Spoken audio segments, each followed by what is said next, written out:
All right, welcome everybody back to the Canadian Real Estate Channel. I'm Adam JD Martin, and today we've got a special guest coming live with us, Alan Abbas. Now, if you've been following the channel for the last few months, you know that we shot 4 videos with Alan already.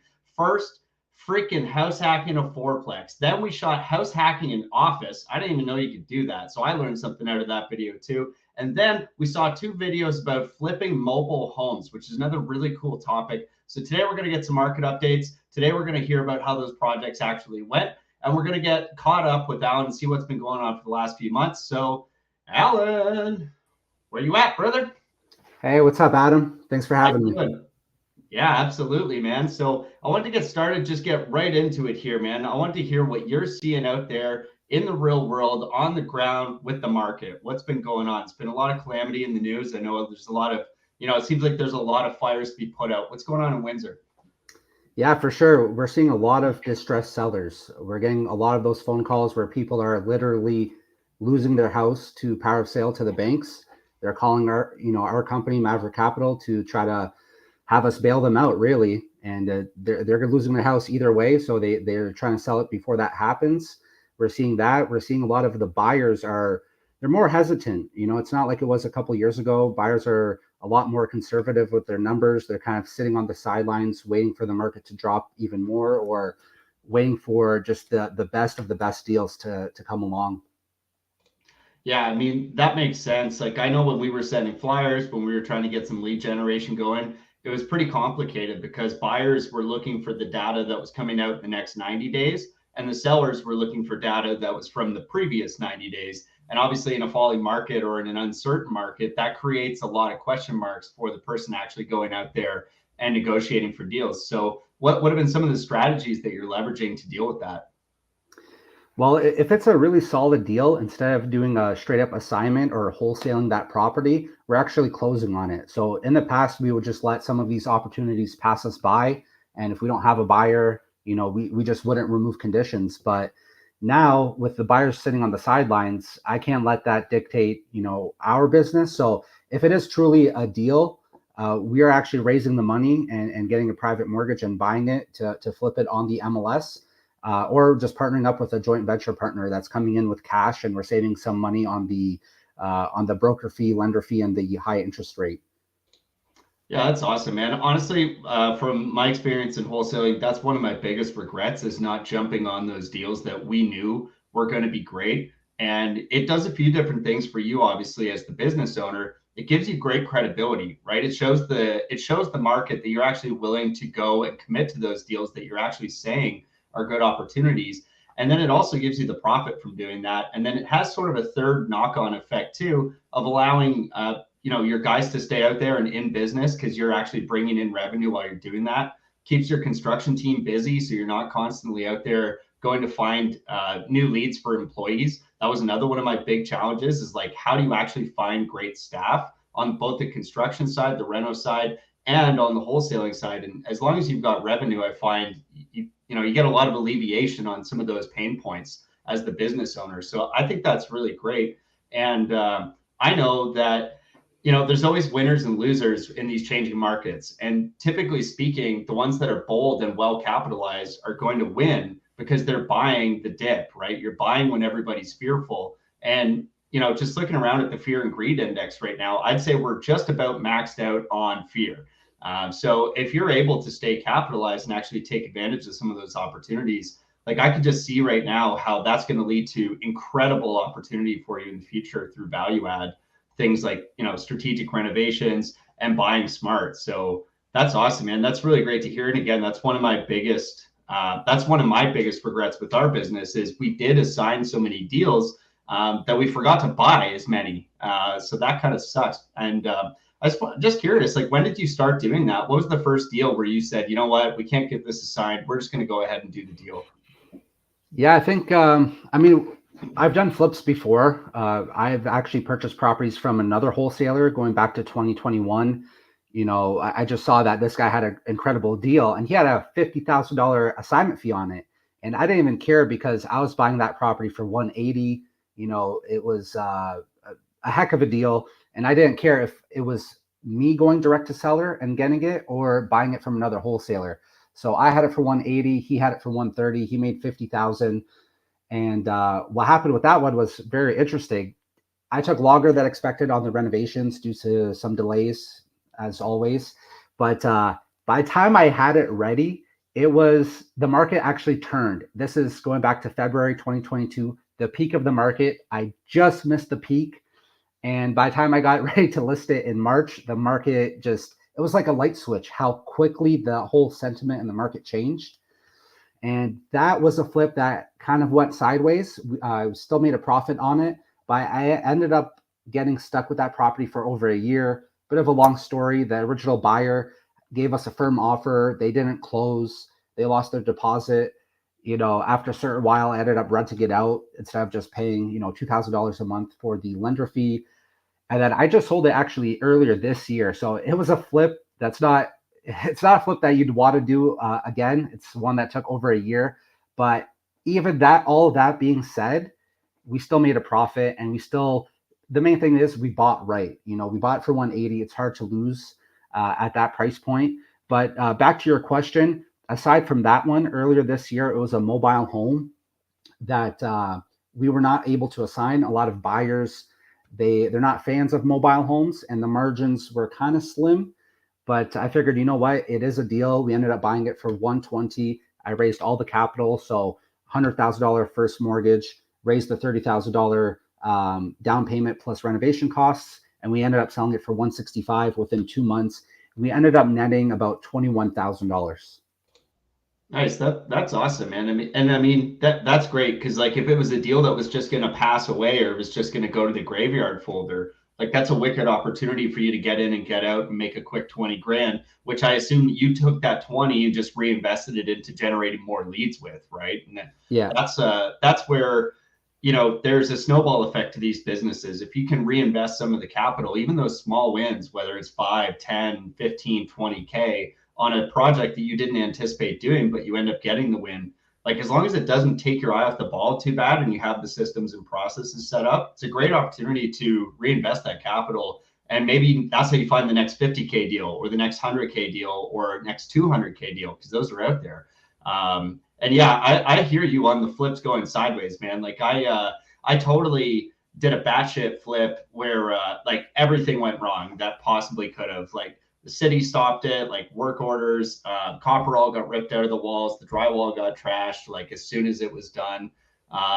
Just an absolute disaster, and lots of takeaways, lots of lessons learned. Number one being like, don't buy the D-class neighborhood, even though you're buying the right price. But what actually saved me, kind of the counter to your story, is what actually saved me on that deal was the market at that time was actually on the upswing. So terrible flip, flip gone wrong, but saved by inflation, right? So like as the market's inflating massively, we got sort of bailed out on that, which was another cool, interesting angle, right? So there's ups and there's downs when it comes to flipping, and it, a little bit of it has to do with timing. And I agree with you, Alan, where like most of it actually has to do with how you buy, right? Are you buying at a price point in which you can suffer or tolerate the market conditions long enough to get to that point of profitability, or at least a small loss or break even? So that's great. And kind of back on the subject of buying some of the wholesale deals, I actually just learned today, you told me before we went live, that the fourplex video we shot was one of the deals that my company sold. So that's really cool, man. And that brings me sort of into my next subject I wanted to talk to you about.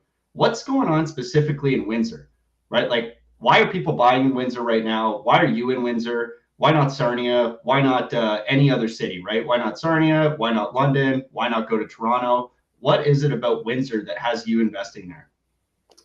I mean, me personally, this is my hometown. So this is where I grew up. I know the market very well. It's a lot more affordable in terms of cities across Ontario. I have zero interest in going up north, Sudbury, Timmins. I want to go where there's a decent population. Out of southwestern Ontario, Windsor is one of the bigger cities, like after London, I would say. And it's a lot more affordable, right? So the affordability is here. But beyond that, we have a lot of infrastructure coming to Windsor, a lot of new jobs. For example, we have a new bridge going to Michigan that's, it's more than halfway built. It'll be completed soon. We have one of the largest, if not the largest, battery plants for electric vehicles. It's getting put up right now. We already are seeing a lot of contractors from out of town. They're coming to Windsor, so they need short-term rentals.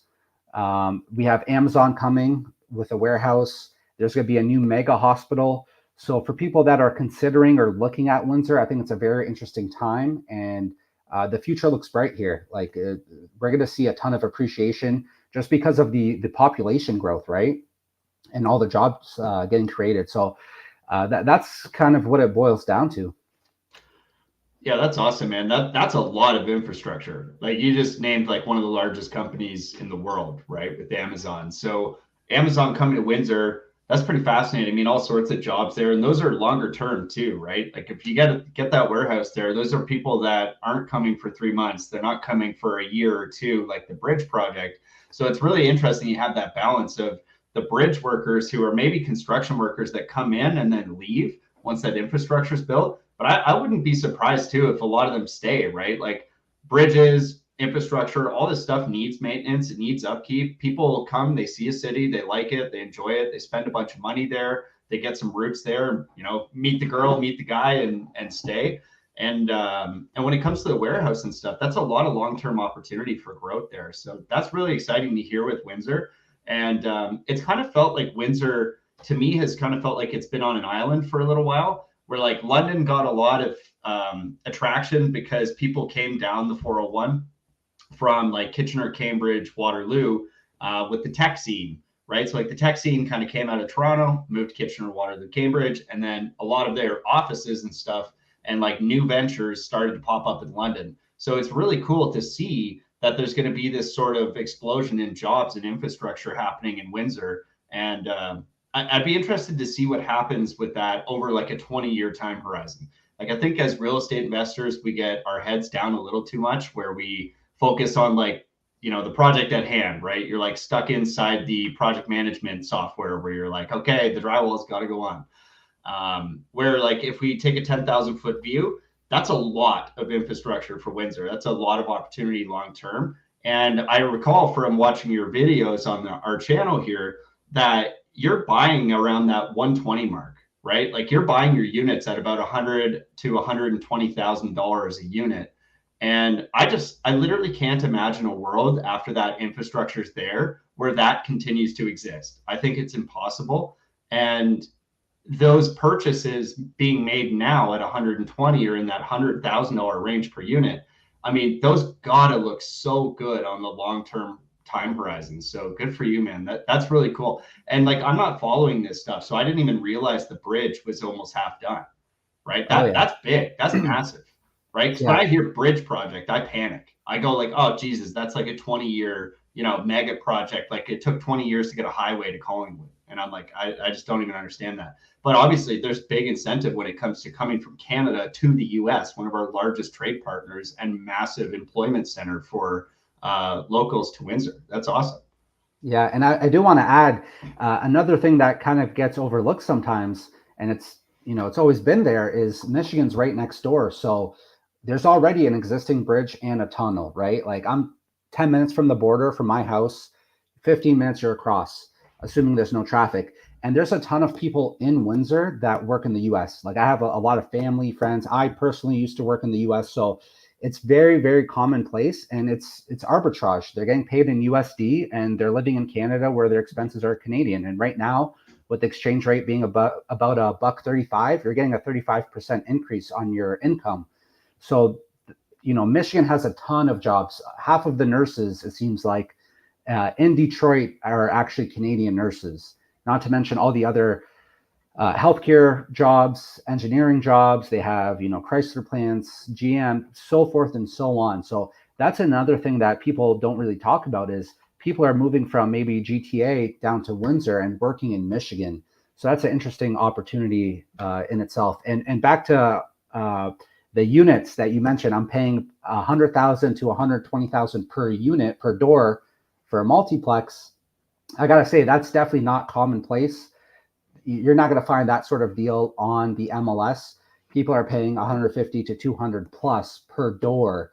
And to be clear, these properties did have a ton of deferred maintenance. That's why I got them at the price that I did. But still, at 120, you're absolutely right. You basically can't go wrong. You're making money in the buy.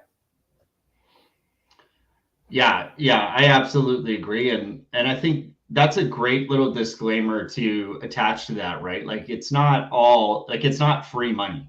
It's not easy money either. Like it's not quick, it's not easy, and it's not free.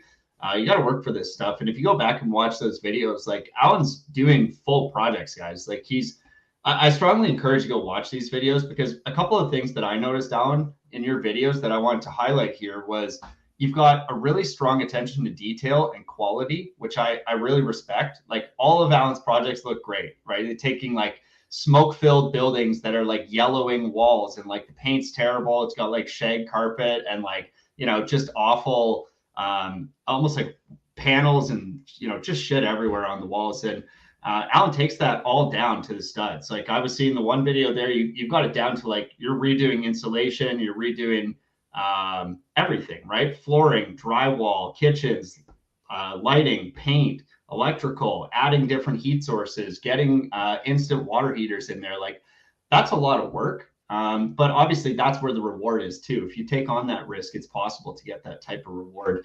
Another thing that I really enjoyed about your videos, Alan, was that you focused a lot and listened to your contractors, right? And I think that's a really important takeaway from those videos that perhaps wasn't explicit. Like it was never actually said that that's what you were doing, but there were several times where in the videos you were just like, yeah, like, and then my contractor said, like, what about the appliances? Like, where are those going to go? And then you had to change your plan, right? And I think it's really smart that we all admit that like we just can't know everything, right? And there's a reason you have contractors working in your projects, and they often do have great ideas about like how to do a layout or how to do the implementation better or what materials to go with and not to go with. And I think it's important that investors hear that more often. Because like you talk to my contractor friends, and when they're talking to you as a friend, they're like, oh God, I hate real estate investors. Like they're brutal, man. They don't listen. They come up with all these crazy ideas and they just go ahead and like try and do everything the cheapest or fastest that they can. And that's not always the best plan for anything, whether it's the end user or your cost or just the project running smoothly. So big shout out to you on those. So if you guys watching this at home haven't seen Alan's videos yet, go back and watch those because there's a really strong focus there on quality and on listening to the actual contractors that are going to be working in the space to get the right project done. So I would love, Alan, if you could like get us an update on some of those projects. I know in the fourplex that you showed us that you actually bought from our company, like it looked like you were almost done that whole project. Like it looked like you were pretty much at like a refi state with that. So is that what happened there? Are you already refied or fully exited on that? Oh yeah, fully exited. I'm still living in one of the units. I did actually recently purchase a primary residence, but that one needs renovation, so I haven't moved in there yet. But yeah, I actually refinanced it. I did it twice, not because I really wanted to, but out of necessity. So I bought it with a private. My credit wasn't the best, but it was amazing to get that great of a deal, even in that situation that I was in with poor credit. I was able to fix it up. I actually refied with Calvert, which for those not familiar, it's actually like a hard money lender. It's not typically what you want to refinance to, but I basically went from 11% interest down to 8% interest. And doing so, I pulled out over $200,000. I believe I got a check for like 218,000. So it still made sense. I wanted to pull out my equity and lower that rate. So my payment didn't change too much. It went up a bit, but to pull out 200,000, it was well worth it. And then finally this year, my credit got to the over 700 mark where it needed to be, and actually got a refinance through RBC, so an A lender, and I was able to pull out an additional 68,000. So I pulled out almost $300,000, a full perfect burr, if you will. And yeah, so that this project is finally done. Took a bit longer than I initially thought, but I'm definitely so happy that I went through with it. Yeah, I mean, that's fantastic. And at that new refi state, is it actually at break even in terms of cash flow, or does it lose a little bit, make a little bit? So great question. Right now, the three tenants that I have is more than covering my mortgage payment every month. Nice. So me living here, I am. It is costing me a little bit to come out of pocket for property tax, insurance, utilities. It's close to renting something. Not quite market value because the rents have gone insane. So I'm still cheaper than living anywhere else, but I'm building equity, right? And then once I move out and rent out this unit, it'll be basically profiting a little bit, and then really as time goes on, the rents continue to increase. Already some of the units are below market just because how crazy the market is and inflation. It's definitely going to cash flow more and more over time, but at the same time, building equity, paying down the debt, and yeah, really in a good spot. Yeah, that's awesome. And I think that usually gets lost in the chaos too. Like the concept that probably, roughly 50% of your payment every month, once you've hit that nice refi with an A lender, about 50% of that payment is going to be going to principal pay down for the first few years, right? And it gets a little bit better as you go through the amortization schedule. But that's a fantastic point, Alan, that like you're not only do you have the opportunity in the future to get it to like a cash flow neutral or maybe a bit positive, but you're also paying down that principal every month, and it's almost like paying rent for yourself. So, like house hacking, we have a lot of videos about that on the Canadian Real Estate Channel. It 100% is. I don't like. There's no way to argue me on this. Like, if you're watching this, drop a spicy comment or something. But it is the fastest way to get to a point of financial independence. Like, if you can afford to get into a property and live there while having other people rent the other units that are there, you 100% have eliminated like the biggest cost that the average Canadian is spending their money on. It's shelter, it's transportation, and it's food.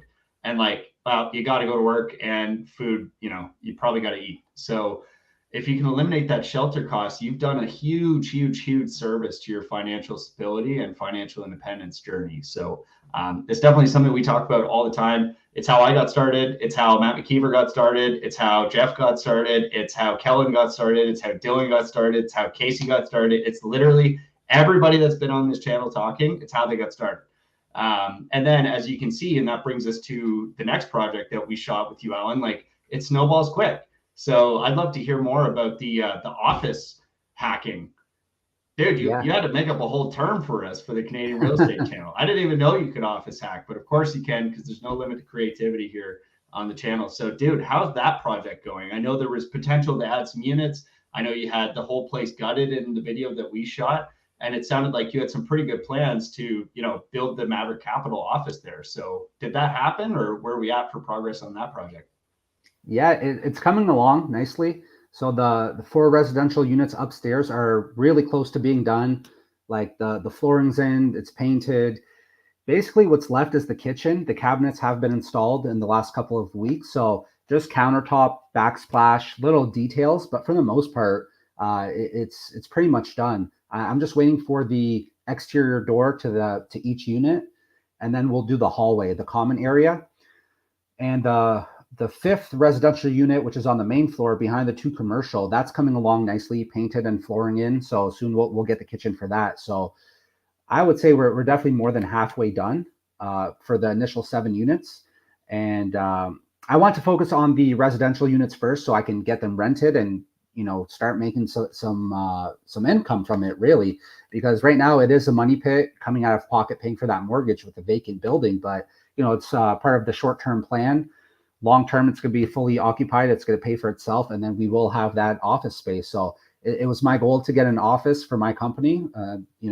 As convenient as it is working from home, I'd like to get into an office and kind of separate work and life, really. And I just didn't. It didn't make sense for me. Just like similar to house hacking, it doesn't make sense to me to come out of pocket to pay for an office and have that extra overhead. I figure the other 6 units will pay for my mortgage and I'll get this office space for free, basically, give or take. So I'm definitely looking forward to getting in there in the new year and having my team in there and just, creating our own environment. It's going to be huge. That's awesome. Yeah, I'm actually doing a similar project right now with a fiveplex with two commercial units on the bottom. So I'll be interested to share notes with you. Maybe we can even do another quick live or something as we move forward to getting these commercial units rented. Just see, what was it like for you? What sort of terms are we seeing these days? Is the economy at a point where small business is actually worried about getting into longer leases or triple nets or um, you know, leases that we might have been seeing in the last few years that maybe we're not seeing now. I have like very little experience with that, so I'm a little bit like excited, concerned, terrified, happy. I'm like all of it at once. So, you know, I'm definitely looking forward to hear what your experience is with getting those commercial units done and seeing what happens. And I agree with you. I did the same implementation where I did the residentials first. So right now I'm just waiting on one more kitchen and I think just paint, and then we'll have all the residentials wrapped up, and then I can start. I think I'm just going to do flooring, paint, and bathroom in the commercial unit, and then just sort of leave it as like a big open blank space so that hopefully we can attract, or like we can give the most opportunity for attraction on that commercial unit, just see what happens. Because I'm also in a bit of a smaller city where I don't have the population that Windsor has. So just something that I'm thinking about. But the way that I like to do this too, anybody listening, if you're not already started, man, I am so conservative when it comes to my spreadsheet. Like when I actually go to analyze a deal, I'm brutal. And like what I find is like if you can be your biggest critic, like I know that I'm slow on projects. I know that I'm going to make a shitload of mistakes. I know that my contractors are going to like not show up when they said they were going to show up. I know that the material is probably going to have delays. I know that there's going to be like a magic virus that appears out of nowhere, um, every couple of years now. Like that's just the strategy now. That's the game plan. So like that being said, I'm anticipating like, materials are going to be more expensive, harder to get. There's going to be logistics issues. Um, Financing seems to be an issue right now. So like our appraisal is going to be great in the future. I don't know. Is capital going to be more expensive? I'm not really sure. So I'm putting all that into my spreadsheet as best as I can by having very high estimates on what my costs are going to be. And I find that that really helps things. And then I also underestimate rents. And to your point, Alan, I think rents have gone a little bit insane. So like my spreadsheet, I ran everything at like 1,500 a month, which is like, kind of insane for my market because probably it's like, 18, 2,000, 2,200, depending on what I do with the actual finishes.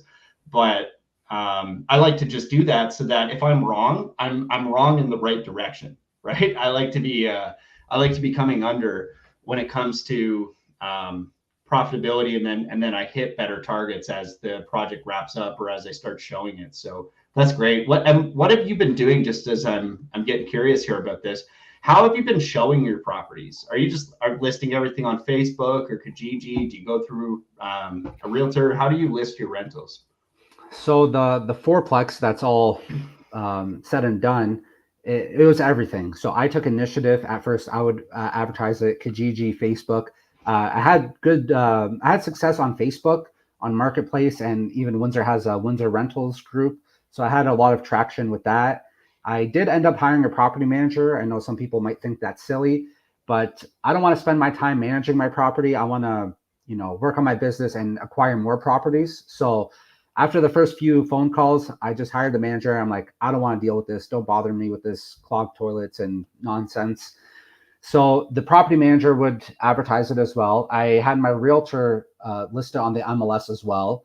So between property manager, realtor, and myself, we were getting a lot of eyeballs on it. And then it's just a filtering process because I didn't want to settle for any tenant. I want the best tenant that I feel comfortable that they're going to stick around and pay their rent and pay it on time. So that's what's been working for me. It's still too early for the sevenplex. Um, so I'll probably use the same strategy. I have been debating to rent it as a furnished short-term rental because of all the projects we have in Windsor. There's literally hundreds of people coming from out of town. They're staying in motels. They need a place to stay. And if I can get close to double market rent for a long-term rental on the short-term side, I'd much rather do that and hopefully, secure a tenant for a longer term and maybe even get them to sign a lease. Because if you go to the bank with a lease, strong leases, that's going to help so much more for the appraisal and the refi. So that's kind of what I'm thinking. And the only thing I did advertise so far was the commercial unit, because I figured, hey, I'm renovating it anyway. Like you said, you'd want to keep a blank canvas, if you will.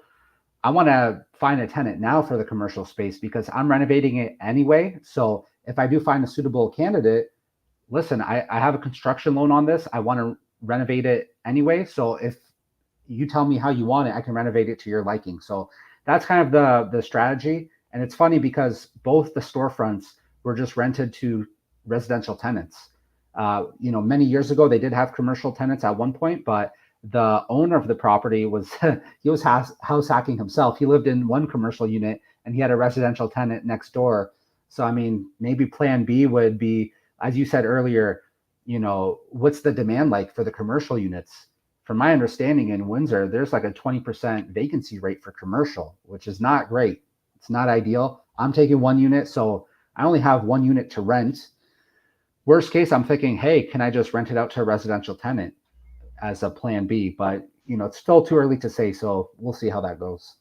Yeah, that's interesting. 20% is a large vacancy rate, but that could always come down to a lot of things too, like location, price, finishes, types of leases, length of leases. There's all sorts of levers we have to be able to pull on that. And if you're willing to do the work too, like that could actually be great. One of my thoughts was that perhaps I would get the actual tenant to, like, I could coordinate the work, but they essentially pay for whatever finishes they want and leave whatever improvements they do to the building, and that's not uncommon in my market. So, it's pretty interesting with commercial. And the unit that I actually have vacant, I did the eviction on, and so I guess it's like anything, right? There's pros and cons to each strategy. The residential seems to be able to fetch more rent potentially, but the commercial has so much more flexibility where you can get like the triple net lease, right? Where they're paying the taxes, they're paying the insurance, they're paying the utilities, and you can have them pay for the snow removal and other things like that. And then if they don't pay, you can get a quick eviction.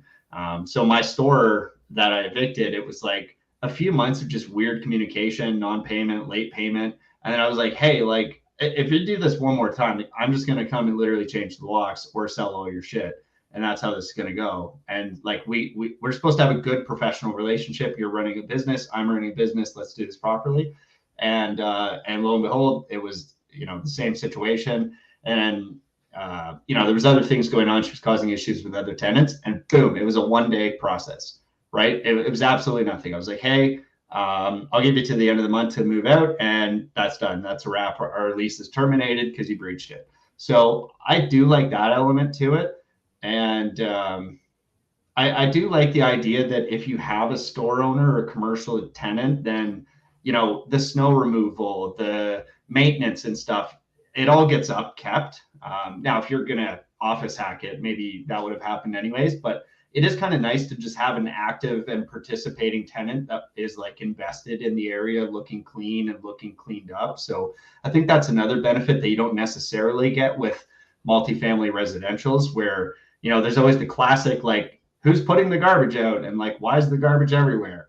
Why is the grass not been cut? Like it can get a little hectic, but that's awesome, man. Like I love that you have multiple strategies available to you. And short-term rentals furnished. I was just thinking while you're talking there, Corey McKinnon, who's been on our channel lots, and I'm sure you know his name.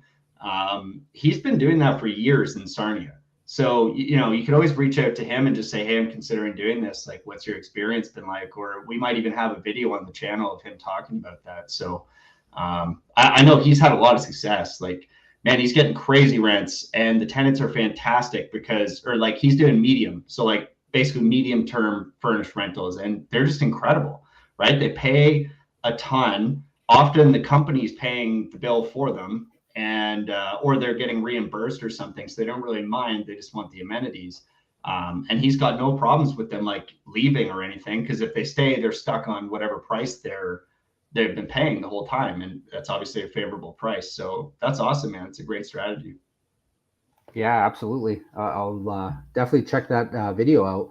And something that you said earlier was, you like how the process is for eviction for commercial. In one day, they're out. And we all know how it goes with residential evictions in Ontario here. So, funny enough, out of the 7 units that I had, 3 of them was natural turnover because the owner was living there. He had a family member, and one other guy moved overseas. But for 4 of them, I had to do cash for keys. Luckily, I was able to get them out, but it did take me 6 months. It was not easy. One of them was a legit hoarder. Like, they had 2 bedrooms full of junk from the floor up to the ceiling. They couldn't even sleep there. They slept in the living room because there's so much trash in the living rooms or in the bedrooms. So that was one of them. And then the one on the main floor, he was a smoker. It wasn't really a hoarder, but it was pretty close. Like, it was disgusting. It smelled. It was every time I went there to visit him, I felt like I had to change my clothes and do my laundry. That's how bad it was. So it definitely wasn't easy. That's what took me a while to do. It took literally 6 months to get the last 2 tenants out. Like, I had to be proactive, and one of them, I gave him not only 3 months of rent cash, but I also hired the mover because otherwise he wasn't moving. Like, I was really proactive, kind of had to hold their hands a little bit, but you got to do what you got to do. Yeah. Yeah, that makes sense, man. Like, it's good to get the natural turnover when it happens, but I think people estimate that at like, 10, 15% of your units will turn over naturally. So it's almost kind of like a coin toss or a luck thing. And what I've found is, like, or at least my theory on that too, is that in markets of greater uncertainty, you probably have less natural turnover because people don't know if they can rely on their job. Are there layoffs? Are their unions striking? Is there countries sending bombs over the walls? Like, stuff happens, right? And it causes uncertainty in the market. And I think that causes people to be more conservative, and that extends into your natural turnovers too. So there are strategies available, like you mentioned, like cash for keys, or like sometimes people will renovate certain units and switch people around into other units as they go. And that doesn't help your cash flow, but it can get you to a point of refinancing, or it can get you to a point of liquidity where you can actually take that cash and go buy another property to get cash flow from. So there's lots of strategies available to people, and it's good that we talk about them, right? Because, like, cash for keys, it gets a dirty name in the news, but if somebody's in a position where they're thinking about moving, maybe they're not telling you that, but they think about moving anyways, you offer them, a few grand, maybe 5, 10, 20,000 to leave. Like, what a great little bit of seed capital for somebody that is willing to move and accepts that deal. And obviously it makes sense for you too, because we know that when we use cap rate on these bigger buildings, right, like at a 5 cap, making a difference of a few $100s a month, $4,000 or $5,000 a month on your monthly rent makes a huge difference on the valuation of the building. So you can very easily justify those 5, 10, 20K payouts for somebody to actually move on. So that's a great option, Alan. And then finally, like, the last 2 videos we shot with you were really interesting to me because I've gotten lots of calls. Okay, I've gotten hundreds of calls for mobile home sales in my career, and I mean like hundreds. Like, we probably got 1,000 or more calls for mobile homes. And you know what I always told our guys? No. I said no, and I said it with conviction. And I am more than happily proven wrong after watching your past 2 videos on the channel, because I realized that the things that held me back weren't going to hold back everybody. And I should have viewed it like that. So I know I had a limiting belief there that definitely caused me to make less money. So, Alan, I'd love to hear more about your experience in the mobile home parks, the flipping, and some updates on those projects that we saw previously on the channel. Yeah, for sure. I mean, obviously there are differences with a mobile home compared to a traditional single family house. You don't own the land. That's the main thing. You're paying land lease. You're paying rent for renting the land, right? That's the main thing. That's why a lot of investors stay away from it. It's historically, it's been a depreciating asset. Think about a car. as you have wear and tear, it's worth less and less, right? And same thing with a house. The reason why real estate appreciates is the value is in the land, right? There's something called depreciation to save on taxes, right? Because you have to replace the roof and the furnace every couple decades or so. But that being said, aside from all those differences, it's the same concept of what is the fair market value, what's the current value, and what's the ARV, what's the after repair value. So that doesn't change. And what's interesting about mobile homes is they trade on the MLS. So they're bought and sold with realtors. And I kind of stumbled my way into this. I found a for sale by owner on Kajiji. It wasn't something like, hey, I found this awesome niche I want to get into. I just kind of got into it, and it just made me realize and really opened my eyes to what's possible.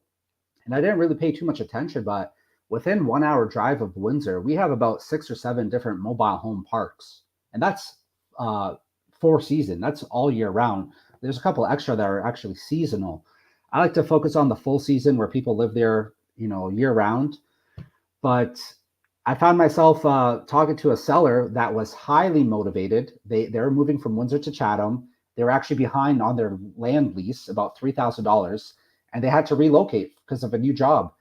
They were asking $50,000, and the lady was basically talking herself down. She was negotiating herself down when they asked her a couple questions, and I offered her $32,000. And look at the comps; most of them were selling for $80,000 in a similar condition as is. That's not fixed up. And the lowest one that I saw was $50,000.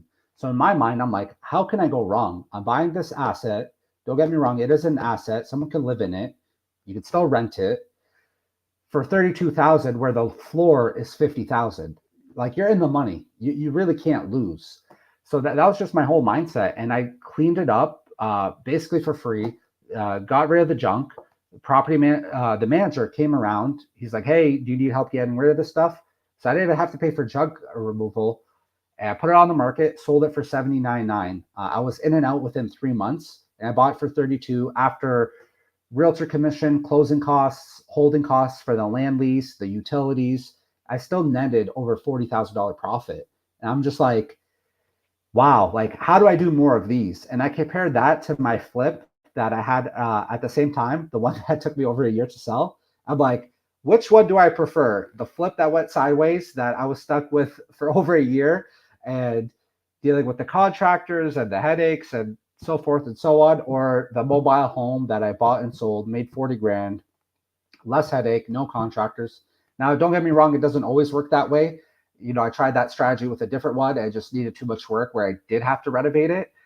And it's basically like any wholesale where you're able to get a property at such a deep discount privately and just put it on the MLS and sell it for a higher profit.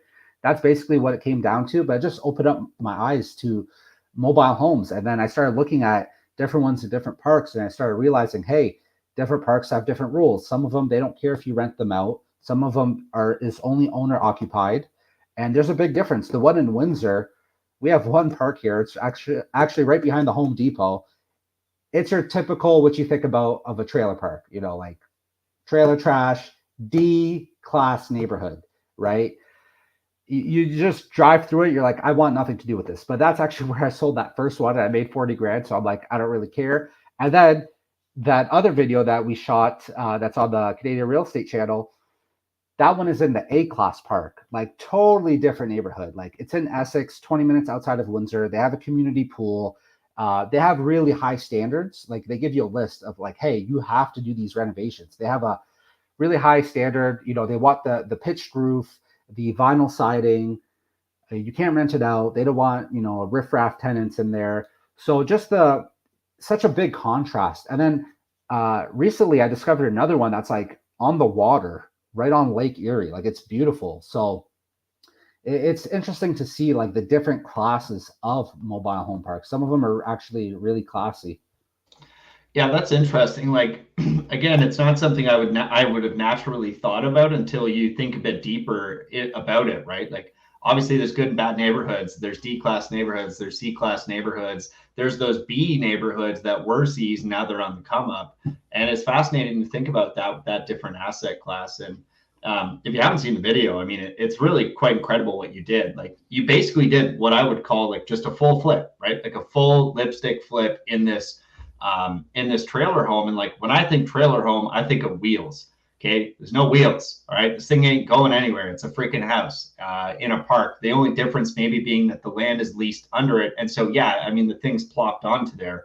But the way Alan did it, like, you know, subway tile all through the kitchen, right? The shower was like this marble looking freaking tile that's all over the place. You know, awesome countertops, great finishes with the appliances and everything. There was stackable laundry in there. Like, you know, things were going crazy in there, in that unit. Like, it was beautiful, right? And so it's pretty cool. I mean, it's just like doing any other project, I assume, but just in a smaller space, which just means that it's faster, it's cheaper, right? You can get in and out, and there's not that much to do. And probably you don't have like a stone foundation from the 1800s that's falling in, or a chimney that needs to be relined, or you know, you name it, any other type of issue that we see with some of the older houses that we've been buying. So that's pretty fascinating, man. And I'm glad to hear that.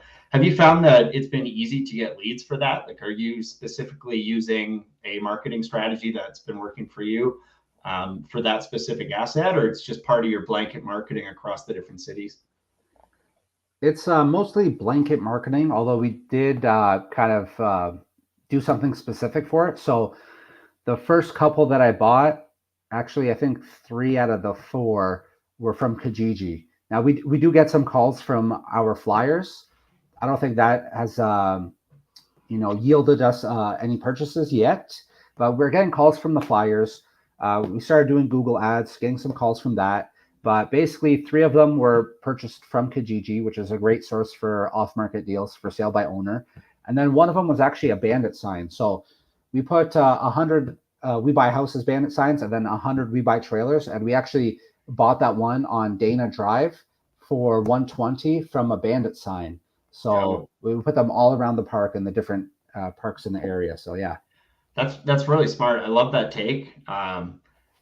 You know, great artist steal. So I hope that you saw that somewhere and you're not just that damn smart, or I'm going to be a little upset with myself. But that's a great way to spin that in, instead of we buy houses, we buy trailers. That's awesome, dude. Like that's a great marketing strategy. And that's really good too, to hear that you're focused on multiple fronts for the marketing too. Like, I remember we tried bandit signs, we tried online marketing. We obviously did lots of Kajiji and stuff like that too.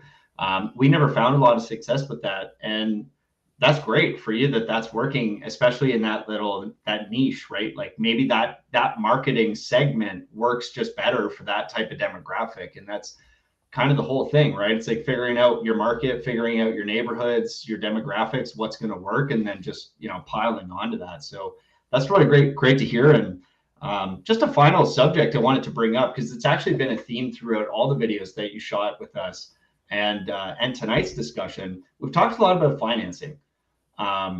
You've used a lot of private money, right? So what are some of your best practices or strategies that you've gone about using in locking in some of this private capital, making sure that your property is actually ready for the refi, and then exiting that private capital? So I'd love to hear just a little bit about your mindset with that stuff.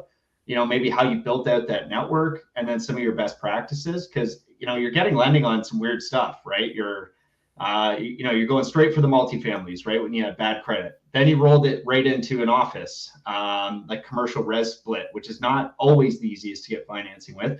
And then you went to freaking mobile homes, which I assume is like throwing somebody a hand grenade when they're in the finance department. So I'd love to hear just your mindset on that, and how you were so successful at getting those things financed all the time.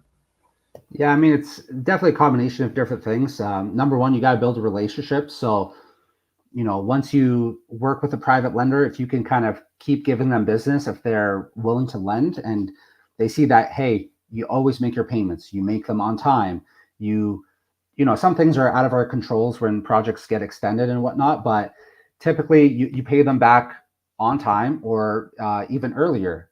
So once you establish that relationship and they have that trust, they believe in you. They know that you could get the project across the finish line. So that's number one. I'd also say educate the people around you. So I got some of my family involved, like one of my cousins. He's just sitting on cash. He's not super familiar with the real estate world, right? And I explained to him, hey, you have collateral, you have a lien on the property. If something happens to me, you take back the property, you sell it, you get your money. And who else is going to pay you 10% interest? The bank's not doing that. So through the educating, you can bring on people that they weren't private lenders beforehand, and you get them on board and you turn them into a private lender. I think that's really powerful, and they're not going to be as savvy or familiar as someone that's been doing it for 5 years, where they're charging you 1% lender fee, 1% broker fee, all these additional fees. You could just pay the interest, which is something that I really like. And you could get creative. That one flip that took over a year, I bought it for 180, I raised 240. So most of the time you buy a property, you got to put 20% down. But I went in there to the lawyer's office and I signed all the paperwork. He deposited almost $60,000 into my account for the renovations. So, I mean, that's what's so powerful about the private money is you could get really creative and really come in with zero money down. So I would say, educate the people around you. There's tons of family, friends, coworkers, etc., that, they have resources, whether it's cash, RSP, HELOC, and they just don't even know that this exists. It's even an option. And then once you do, make sure you obviously make your payments on time and pay them early if you can. But just establish that relationship so you could keep doing repeat business with them, and then they can tell their friends about it. Yeah, I think that you hit a freaking nail on the head there with the network and making sure you're keeping things relational. And in the businesses that I'm familiar with, like a lot of people refer to that as your sphere of influence, right? Like who's actually around you that knows you, likes you, and trusts you, and is willing to actually have a professional conversation with you. And a little bit of that is going to be just your track record, right? Your experience, things that they know about you, things that you've done in the past. So it can get tricky where I know some people ask, like, yeah, well, I haven't done a deal yet. So, like, how do I ask somebody for that? And, I think the answer for that is actually, from my perspective, kind of a harsh one. Like, you probably shouldn't be asking, right? Like, if you don't have the experience, you actually are probably putting somebody in a risky position. And that's where institutional money is great, right? You can go freaking bankrupt all you want on TD's dime, or Scotiabank or RBC. We all pay them enough interest, they can afford it.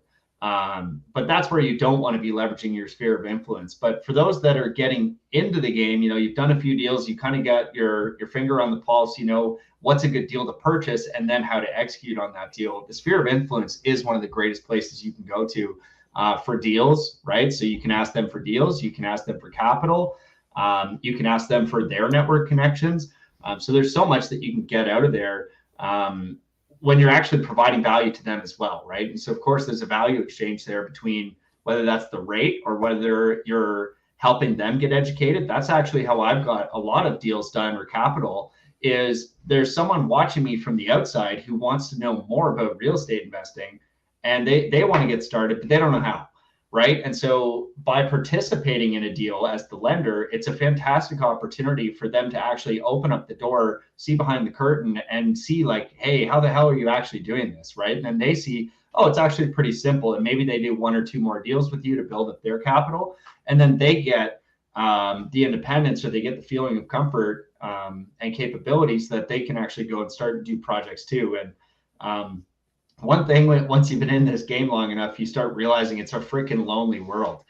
We were chatting before we started the stream, right? That like there's just so many people that aren't here anymore in the industry. People come and they go. And along the way, like if you are one of the successful ones, it becomes a pretty lonely space, not because it's lonely at the top, but just because it's literally just you're busy, man. You're working on the business every day. You're working in the business. You're out trying to find deals. You're trying to coordinate staff, employees, contractors, lenders, and then you've got to operate the whole damn thing once it's moving. Luckily, you've got a property manager because you're smarter than me, and it gets freaking lonely out here. So part of building that sphere of influence and building your network and building those relationships is getting other people to the point where they can get wealthy with you and they can participate with you in all the other fun stuff. The reason why we're doing all this, right? The reason, the so what we actually care about making the money in the first place, right? And for me, that's travel, that's time freedom, that's the ability to say yes to whatever's on the menu, right? Whether that's food or an activity or going out to see friends. So I love all that stuff. And when people are experiencing hardship, they can't come and do that with you. So one of the best ways that you can selfishly get all of your goals satisfied is make everybody around you wealthy, right? That's how they actually get to participate in all the fun stuff with you. So I love that, Alan. That's a great problems or profits mentality. And I love that you focused on the network element of that and building the actual relationships. And to your point, I think that's the best way to get return customers, both from the sales side. So whether that's dealing with buyers or sellers, and from the lending side, right? And with the lenders, I mean, yeah, like pay them on time, pay them in full, right? Like I always pay. I just use my Google Calendar because it gets easy to forget this stuff when you get enough mortgages and payments and shit. So I just use my Google Calendar so that on the 25th of every month, I pay my mortgage, right? So I pay all my private stuff like 5-6 days early every single month, right? So that I'm never thinking about like, oh, did I pay that or whatever? It's like, no. And the lenders are always like, oh man, this dude pays like early. And it's like, yeah, I know. I got paid on the first. You're waiting until the 25th, right? I had the money the whole time. So there's nothing wrong with building that relationship and then turning that into a long-term relationship. So I love that feedback, man. Is there anything else you wanted to add before we jump off? Not really. I saw some comments in here. I'm not sure if we got time to go through it, but I see one guy asking, is Canada still applying foreigner tax for buying real estate in Windsor, Ontario? So I believe they are. I believe there's still a foreigner tax in Ontario, if not the whole country. Probably is everywhere. Like in Vancouver, they were doing that forever. Yeah. Yeah. So hello future, if you're still on, I hope you got that answer because that does look like that was a bit old. And then we've got Jeff here. Jeff Shiner said, you do gain equity each month, but at 7% interest, it's significantly more than 50% of the payment for the interest portion. So yeah, that may be true. So if you did finance at 7% on that one refi there, you might not be getting the 50% that I was talking about. I guess I grew up in a 3% world. I'm a 3% world interest rate guy living in a 7% world. So I'm getting smoked, I guess, when I go to refinance some shit. But hey, one trick here, one tip that we haven't talked about at all. And Alan, I'm a little disappointed because this is like my whole brand. Where's the BTBs, man? Because this is what I've been using. So I have yet to buy a property. Is that true? I don't think I've bought any property without first getting it with a vendor take back mortgage. That's amazing. Maybe one or two, but I've never done it because like the best deals to me have really good financing terms and a great price. And it's hard sometimes because usually it's price or terms that you can negotiate with somebody. But I've been very fortunate to be exposed to tens of thousands of leads as we were paying a couple $100,000 a month in flyers. So, we sort of paid to play, and that got me a lot of exposure to great deals. And that's where like anything's possible, right? And Alan's point earlier too, like just get out there. So Alan's talked about a couple mind-blowing things here. I hope you guys have been paying attention. Like, first of all, you got to be creative. Second of all, you got to take massive action. Third, you got to be creative again, because once you take massive action, you create all these other problems that you got to solve, right? Whether that's financing issues or contractor issues, materials, whatever. The deal will find a way to try and screw you. But one of the best ways you can do that is securing great financing terms and great price at the beginning. So, Alan, where's your VTBs at, bro? Absolutely. That's a great point. I don't think I've actually purchased a property myself with a VTB, but we have negotiated VTBs for some of the offers that we made. So, as you know, I have a wholesale business, and some of the properties that we send out do have VTB terms. Like we have one right now, actually, that's going out this week. So there are those opportunities that sometimes we do provide to the end buyer. I haven't purchased it myself, but they are out there, and we are seeing them. So Awesome. It's definitely possible. So love to hear that you're actually, executing on that.